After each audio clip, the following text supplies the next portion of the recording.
विधानसभांच्या जागा वाटपात महायुतीला चिंचवडचाही तिढा सोडवावा लागणार आहे आणि हा तिढा निर्माण होणार आहे भाजपच्या आमदार अश्विनी जगताप यांच्या जागेवरती। त्या आता आपल्यासोबत बोलण्यासाठी आहेत।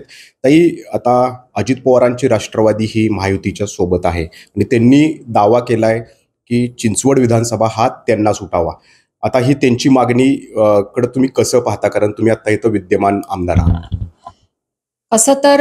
असं आहे, महायुतीचा धर्मच आहे की ज्याला जी जागा असेल ती त्यांनी लढवायची आहे। कारण महायुतीची जी मावळची जागा होती ती शिवसेनेकडे होती, त्यामुळे शिवसेनेचा उमेदवार दिला होता।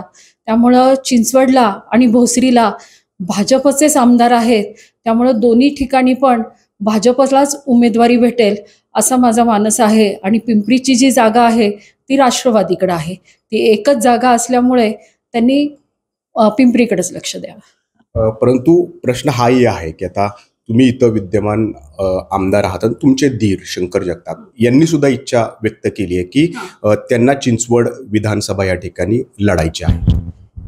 खरं तर प्रत्येकाला व्यक्ती स्वातंत्र्य आहे, प्रत्येकाची ही लोकशाही आहे, प्रत्येकाला मत व्यक्त करण्याचा अधिकार आहे।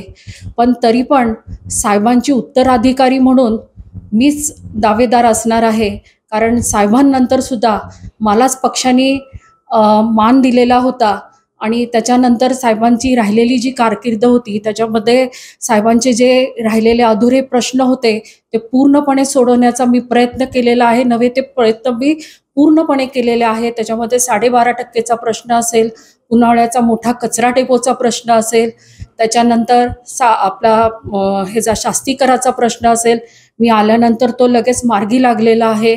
असे जवळजवळ बरेचसे प्रश्न जे होते, नंतर आयुक्तालयाचा प्रश्न होता तो मी वाकडला, आपला आयुक्तालय आणण्याचा मोठा प्रश्न होता तो केला, मुशीला होतं ते आयुक्तालय मी वाकडला आणण्याचे। असे जे अधुरे राहिलेले साहेबांची स्वप्न होती ती माझ्या 1 वर्षाच्या कारकिर्दीमध्ये, जेमते मला 1 वर्ष भेटलं आणि त्या कारकिर्दीमध्ये मी पूर्ण करण्याचा प्रयत्न केलेला आहे। काही झालं तरी तुम्ही आगामी विधानसभा लढणार हे याच्यावरती ठाम लढणार आहे। पोटनिवडणुकीच्या वेळेला काही बोलणं झालं होतं की तुमच्या आणि दोघंही तुम्ही इच्छुक होतात, मध्ये शंकर जगताप आणि तुम्ही सुद्धा, तर त्यावेळेला भाजपच्या अंतर्गत चर्चेमध्ये काही असं काही बोलणं झालं होतं की पुढच्या वेळेला शंकर जगताप यांना संधी दिली जाईल, असं काही चर्चा त्यावेळेला झाली होती?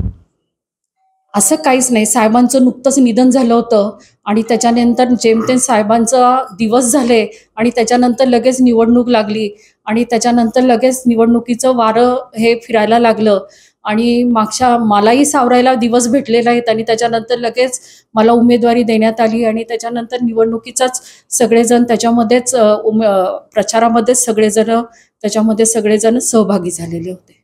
तर धीर शंकर जगताप यांनी जरी चिंचवड विधानसभेवरती दावा ठोकला असला तरी भाजपच्या विद्यमान आमदार आणि शंकर जगताप यांच्या वहिनी अश्विनी जगताप यांनी सुद्धा ठाम निर्धार केलेला आहे। त्या चिंचवड विधानसभाची आगामी निवडणूक जी आहे ते लढवणार आहेत। त्यामुळं जागा वाटपाच्या वेळेला चिंचवड विधानसभा जो तिढा निर्माण होणार आहे तो तिढा सोडवण्याचं आव्हान महायुतीसमोर उभं ठाकणार आहे। नाजिम मुल्ला, एबीपी माझा, पिंपरी चिंचवड। एबीपी माझा, उघडा डोळे बघा नीट।